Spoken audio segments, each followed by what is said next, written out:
What's up, boss fam? It's your boy Dun Beezy, and yes, you read that caption right. Modern roller skating is toxic. Oh yeah, we're going there today, buckos.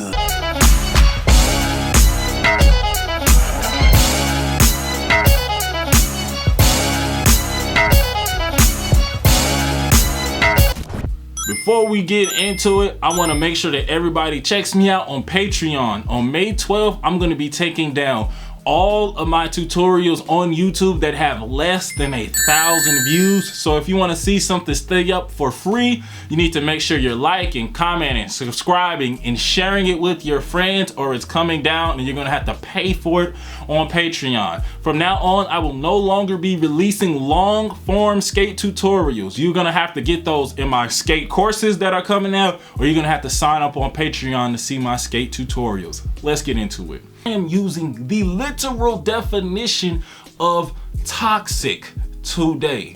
Toxic, an adjective derived from the noun toxin. A toxin is a liquid or substance that poisons a person's body and or mind. The habits and the mindsets that I'm gonna break down today are toxins to your skate game. I'm speaking specifically about some of the habits and mindsets that have become part of the pandemic skating philosophy. Everybody doesn't skate like this. Everybody doesn't believe these things. Quick disclaimer about the video. These are my opinions. This is not advice. I'm not trying to tell you to do anything. If it's the vibes for you, it's the vibes for you. But understand, the macho boss is talking about results. Racial and confirmation bias is not a legitimate way to get results. This video is for people who want to skate better, longer, and take less injuries. I want to talk about 3 big problems that I see with a lot of the marketing and a lot of the philosophies. The first one is the original erasure. The second one is the disconnect from actual progress and actual success. Finally, a lot of the slogans are platitudes and propaganda. There's a piece of truth in them, but when you take the time to break them down, they start to fall apart. Let's start off with the original erasure. When skating was reintroduced to the world, it was reintroduced as if people had stopped skating in 1985 exactly. And these group of women who skate absolutely effortlessly had a mind spiritual connection with their ancestors and were told about this ancient art that nobody was doing anymore. Most articles these days will mention the contributions of African Americans during the civil rights movement, but this line is a little bit disingenuous. African Americans have been skating fervently for the last 100 years, regardless of how popular it was in the media. You can check this out by checking out the Savoy Ballroom in Chicago during the early 1940s, where they were famous for their high-level skaters and their high-level skate guards. All ready. So all of these techniques already existed. Additionally, there's an entire economy based off of it. There's skate jams, there's events, there's social media people. It's an entire thing. In addition to erasing this community, there are tons of different skate communities that have still been going on. The artistic skate community and derby skate community are 2 really big ones who are extremely organized. They have their own events, they have their own leagues, they have some of the only competitive opportunities in roller skating that exist today. This in addition to many other skate styles that have written their technique down and created materials. All of this was erased. And that's a really big problem because a lot of things that beginners go through, not special, it's not new. They are the pitfalls of the beginner, and I'm going to be writing about them in one of my first books. However, when you also erase the culture and erase the technique and erase the experiences of the other skaters, that's when you get the pot and you get the foundation to create a lot of the toxicity in skating. And the first thing that this erasure helps create is the beginner for beginner culture in roller skating. Did you know that an inexperienced teacher hurts students more than it helps them? Literally, people have studied this. Who you learn from matters. Point blank, period. You wouldn't take a beginner for beginner tax class before you filed your taxes. Stop the cap. Stop the cap right now. Stop the cap. Start off by talking about the elephant in the room when it comes to beginner for beginner tutorials. The ethics. Because a lot of people make beginner for beginner tutorials from a moral high ground. I did this to help people. I don't want them to get discouraged. So, do you think they're going to be encouraged for long after watching your tutorial and they still don't get those moves? Say, ooh. And on the other side, we have the people who are predatory. There is nothing wrong with getting views, but making tutorials because somebody asked you and you thought it'd be a cool way to get some views does not make you a superhero. You're not Superman, you know. When you're teaching, you're passing stuff down. If you start as gold, you might be able to teach somebody that's silver and then they can train up to the point where they get gold. But if you're a beginner, you're probably clay. You're soft. You're malleable. You haven't been worked with and refined.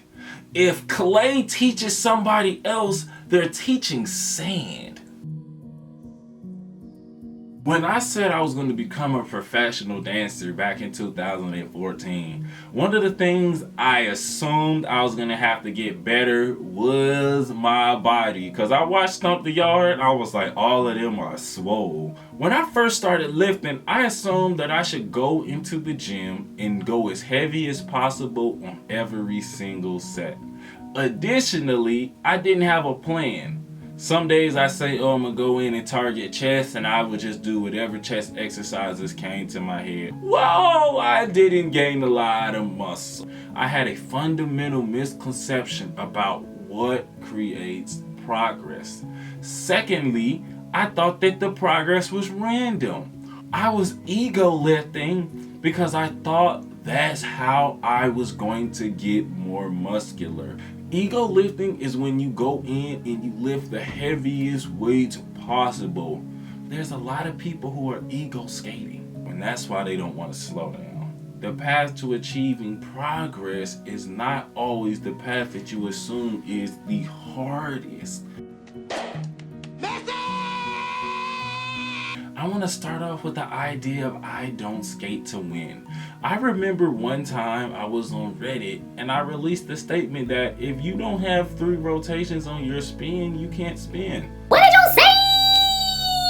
You can muscle 1 rotation, you can even muscle 2 rotations, but 3 rotations is around the time where you actually have to be able to balance on your point of contact. You have to have a good amount of posture, and you have to understand the technique on its most basic level. And I got a lot of pushback.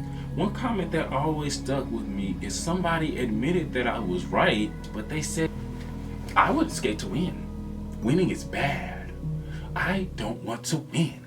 What are you gonna win with a 3 rotation spin? Stop the cap. There is no competitive outlets for 90% of skaters. If you're not a derby skater or an artistic skater, you don't have a league that's consistently competing. There's only one contest, and it's with yourself. If you land the trick, you win. If you don't land the trick, you lose. So every time you fall, you lose. Unless you want to fall, you want to win. I believe that people don't understand what it takes to truly progress towards your goal and hit the moves. You're not gonna passively get any moves. Oh no! A A lot of times I think people think that being disciplined and having standards is the difference between being average and being on Kristi Yamaguchi mode. Yamaguchi was enchanting and popular. In 1992, she captured the gold medal at the Olympics. But it's actually the difference between being mediocre and failure. You can die without ever actually getting the crazy leg. It happens all the time. Don't even ask. I know you heard what I said. Modern roller skating reminds me a lot of the fitness industry, because in the fitness industry, they are master marketers. They understand who they're selling to, and what they sell is a dream. Take this pill and the gut is gone. But the program is not created in a manner to get the results that it's specifically, implicitly selling. And I believe a lot of the roller skating mindsets that are going around today do something extremely similar. What it takes to succeed, you understand that these ideas and the way that they're being practiced are disconnected from success. The first of these ideas that I want to look at is safety is sexy. Safety is sexy has come to mean that wear your pads. And I'm here to say that pads are not a substitute for learning the basics of skating. You need to leave. Like a lot of young boys growing up, I used to love video games. One of my favorite video games was GoldenEye on the N64. Man, one of my favorite things was you had your life bar, and on the other side you had your armor bar. And when you got a new bulletproof vest, they have them around the stage, it'd fill your armor bar up. And sometimes you shooting, you almost about to lose, and then you find that armor and you're back in the game. And for a long time, that's how I thought bulletproof vests worked. You put them on, they protect you anywhere on your body, and until the vest is done, you're good. But then I came to learn that, you know what? All bulletproof vests actually aren't bulletproof. In fact, there's an entire class of munition created to pierce bulletproof vests. A lot of skaters are skating like they have the body armor from GoldenEye. And I'm here to tell you that life doesn't work like that, baby! Public service announcement for the pad police. Open your ears. The macho boss didn't say don't wear your pads. He said your pads won't help you from coming in contact with the asphalt. You need to think more before you go for the skate moves. The thing about pads is pads are only cloth and plastic. In fact, pads are only protecting about 10% of your body. To keep it real, if you fall backwards into a bowl, the chances that you're gonna hit a place that isn't your head is actually astronomically high. Using your head and focusing on the basics is more effective than wearing pads. If you're going to wear pads and follow bad internet advice, skate outside of your comfort zone and skate outside of your pay grade. Because when you do all of those things, you exponentially increase your risk. And this really goes into my second point, the idea that people normalize falling. Because, well, different strokes for different folks. This is not a video game. When you take a fall with pads, it's not like, oh, I had my block up, chip damage.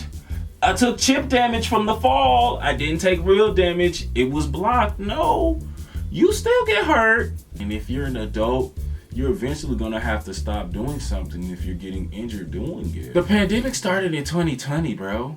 It's only like 2021. It's been like, what, 18 months since the start of the pandemic?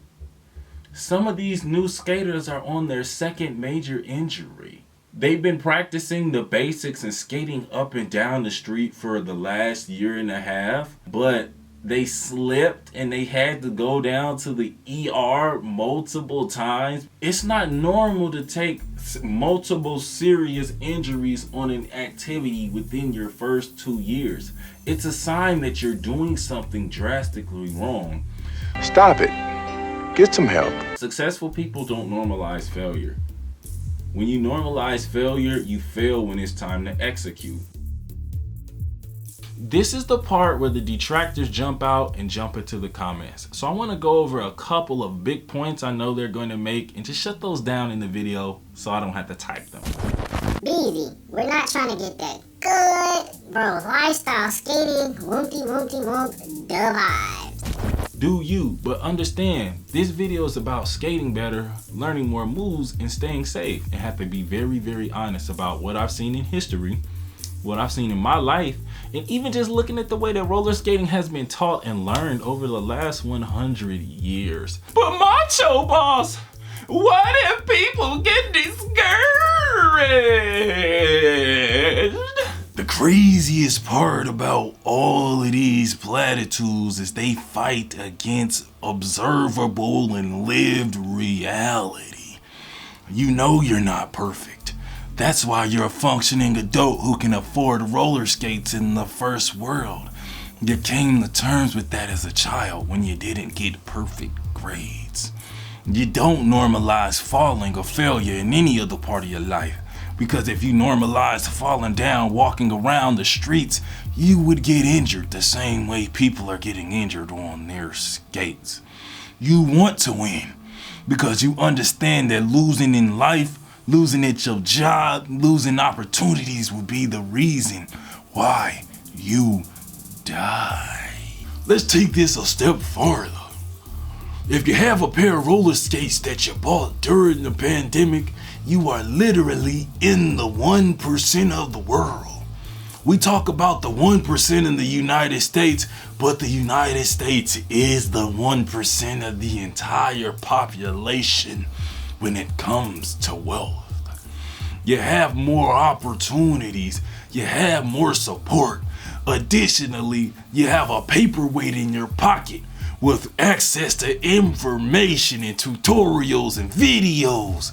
And through all of that, you found a way to get discouraged by the literal facts of life and the smallest setbacks possible. Honestly, bucko, if you got discouraged with all of that, you might need to quit. This ain't a cute trip, it's perspective. There's no reason why the most privileged people in the world should be getting so easily discouraged practicing a hobby, especially when these same people refuse to watch anything but beginner for beginner tutorials, aka poor learning material, normalize falling, aka normalizing failure, and they don't want to win, aka none of this should even be a problem. If you earnestly didn't want to win, you wouldn't be getting discouraged. And because of the way that people are practicing them and using these habits and mindsets, people are literally getting hurt. And that's why I say roller skating is toxic. If it's the vibes for you, let it be the vibes for you. But if you want to learn how to skate better, these are some of the pitfalls that you need to watch out for. Anyway, until next time, Largo and Boss fam. Bye.